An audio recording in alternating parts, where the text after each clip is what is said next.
રાજકોટ મનપા દ્વારા વર્ષ 2008થી લગ્નની નોંધણી શરૂ કરવામાં આવી છે, જેમાં સામાન્ય રીતે દર વર્ષે નોંધણીમાં વધારો થઈ રહ્યો છે. જોકે ગત વર્ષની તુલનાએ 2024માં ઓછા લગ્નો નોંધાયા હોવાનું સામે આવ્યું છે. 2023માં 7,403 લગ્નની નોંધણી થઈ હતી, જેની સામે 2024માં માત્ર 7,373 લગ્નો નોંધાયા હતા. એટલે કે 2023 કરતાં 2024માં નોંધણી વધવાને બદલે 230નો ઘટાડો નોંધાયો હતો. હાલ પાર્ટી પ્લોટ અને ડેસ્ટિનેશન વેડિંગનું ચલણ વધ્યું છે, જેના કારણે રાજકોટની હદ બહાર થતા લગ્નો વધતા 2024માં નોંધણી ઘટી છે.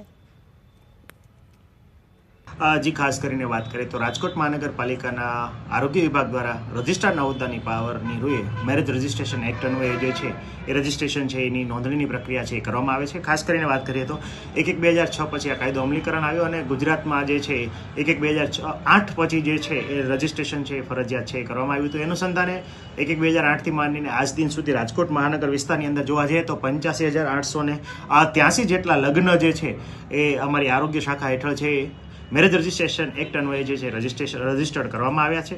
એમાં પણ વાત કરીએ તો છેલ્લા 3 વર્ષના આંકડા જોવા જઈએ તો ગત વર્ષે જે છે 2024 એટલે કે જાન્યુઆરી 2024થી લઈને ડિસેમ્બર સુધી જોવા જઈએ તો 7,373 લગ્ન રજિસ્ટર્ડ થયા છે. આ ઉપરાંત 2023માં 7,603 અને 2022માં જોવા જઈએ તો 7,478 એટલે કે એવરેજ જોવા જઈએ તો 7,500 જેટલા લગ્ન છેલ્લા 3 વર્ષમાં એવરેજ જે છે એ રજિસ્ટર્ડ થતા. જે ખાસ કરીને વાત કરીએ તો રાજકોટ મહાનગરપાલિકાના હદ વિસ્તારની અંદર જેટલા પણ લગ્ન થાય છે એ આ એક્ટ અન્વયે જે રજિસ્ટરને પાત્ર થાય છે. મોટાભાગના લગ્ન જે છે ઘણી વખત જે છે રાજકોટની હદની બહાર એટલે કે ગ્રામ્ય વિસ્તારની હદમાં પણ થતા હોય તો એ લગ્ન છે અત્રેની કચેરી ખાતે રજિસ્ટર કરવામાં આવતા નથી. આ પણ એક કારણ હોઈ શકે કે લોકો ડેસ્ટિનેશન વેડિંગ ઉપરાંત રાજકોટ સિટીની બહારના જેટલા પણ પાર્ટી પ્લોટ છે ત્યાં આ લગ્નની પ્રક્રિયા થતી હોય છે એટલે આ રજિસ્ટર કરવામાં આવતા નથી. પરંતુ એક રીઝન આ કહી શકાય. જે ખાસ કરીને વાત કરીએ તો લગ્નના રજિસ્ટ્રેશન માટે ફોર્મ નંબર 1 અને ફોર્મ નંબર 5 જે છે એ બંને એક નકલ જે છે મેમોરેન્ડમ છે 2 નકલમાં અત્રેની કચેરી ખાતે જે છે રજૂ કરવાનું હોય છે. આ ફોર્મ જે છે મેમોરેન્ડમની નકલ 2 નકલમાં અને ફોર્મ 1 અને 5 જે છે અત્રે 3જા માળે આરોગ્ય શાખામાં 1 નંબરની રૂમમાં જે છે આવવાનું હોય છે. સંપૂર્ણ ફોર્મ ભરીને એની સાથે જોવા જઈએ તો વર અને કન્યા જે છે વર વધુ જે છે વરના જન્મ અને જન્મ તારીખના પુરાવા તરીકે જન્મ તારીખનો દાખલો અથવા શાળા છોડ્યાનું પ્રમાણપત્ર અને આ અવેલેબલ હોય તો ટ્રાન્સફર સર્ટિફિકેટ જે CBSE બોર્ડવાળા જે રજૂ કરતા હોય છે એ 3માંથી કોઈ એક ડોક્યુમેન્ટ જે ફરજિયાતપણે છે લગ્ન નોંધણી માટે જે છે રજૂ કરવાનું હોય છે. આ ઉપરાંત જોવા જઈએ તો વર અને કન્યાનું આઈડેન્ટિફિકેશન એટલે કે આધાર કાર્ડ અથવા કોઈ પણ પાસપોર્ટ જે છે, આ ઉપરાંત ડ્રાઇવિંગ લાયસન્સ, આધાર કાર્ડ, ચૂંટણી કાર્ડ વગેરે જે છે એ રજૂ કરવાનું હોય છે ઓળખના પુરાવા તરીકે. આ ઉપરાંત હસબન્ડ અને વર અને કન્યા જે છે એમના બંનેના પિતાના આધાર કાર્ડ રહેઠાણના પુરાવા તરીકે અથવા કોઈ પણ ઓળખનો પુરાવો જે વાત કરી પાસપોર્ટ, આધાર કાર્ડ, ડ્રાઇવિંગ લાયસન્સ અથવા જે છે ચૂંટણી કાર્ડ એ રજૂ કરી શકે છે.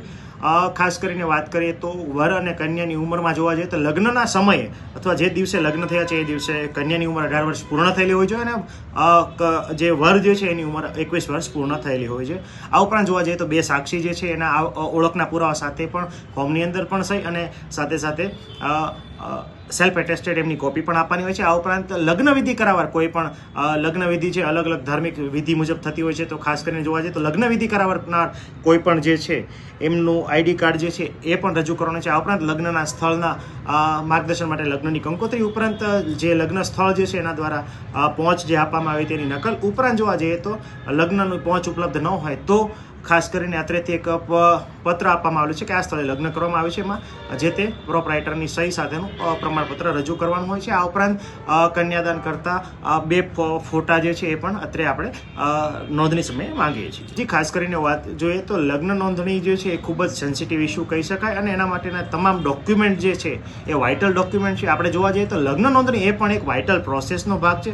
જન્મ મરણ અને લગ્ન નોંધણી જે છે એ ખૂબ જ એસેન્શિયલ છે ને એના આધારે ઘણા બધા ડોક્યુમેન્ટ આગળ ઉપર જે છે ભવિષ્યમાં નીકળવાના હોય છે. તો અમારે જે એક્ટ જે છે એની જોગવાઈને અનુસરીને જે ડોક્યુમેન્ટ જોઈએ છે તમામ ડોક્યુમેન્ટ આ ઉપરાંત એમાં સહીના નમૂના વગેરે જે છે એ બાબતે ખૂબ જ કાળજી અને ચકાસ રાખવાની જરૂરિયાત હોય છે. કારણ કે લગ્ન નોંધણી સમયે ખાસ કરીને હસબન્ડ અને વાઇફની ઉંમર ઉપરાંત જોવા જઈએ તો એમની હયાતીની સ્થિતિ છે એ ખૂબ જ જાણવી જરૂરી છે. ભૂતકાળમાં થયેલા લગ્ન પણ નોંધના થાય છે.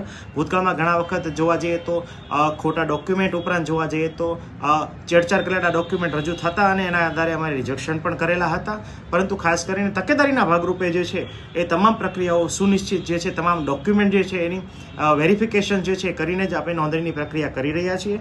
આ અંતર્ગત ઘણી વખત જે છે અરજદારો સંપૂર્ણ ડોક્યુમેન્ટ જે છે રજૂ કરી શકતા નથી હોતા અને એના કારણે એમને અમારા દ્વારા પૂર્તતા જે કરીને આપવામાં આવતી હોય છે. એના દ્વારા ઘણી વખત જે છે 1 કે 2 ધક્કા જે છે અરજદારે પોતે કરવા પડતા હોય છે. આપણા રાજકોટ મહાનગરપાલિકામાં હસબન્ડ અથવા વાઇફ બંને હયાત હોય એવા લગ્ન જે છે રજીસ્ટર કરવાની પ્રક્રિયા જે છે શરૂ કરવામાં આવેલી છે. હસબન્ડ અને વાઇફ બંને હયાત હોય તો બંનેમાંથી કોઈ પણ લગ્ન સમયે જ્યારે વેરિફિકેશનમાં હસબન્ડ અને બંને આવી જાય ને જમા કરાવવા માટે હસબન્ડ અથવા વાઇફ બંનેમાંથી કોઈ પણ એક આવે તો આપણે ચલાવી લઈએ છીએ.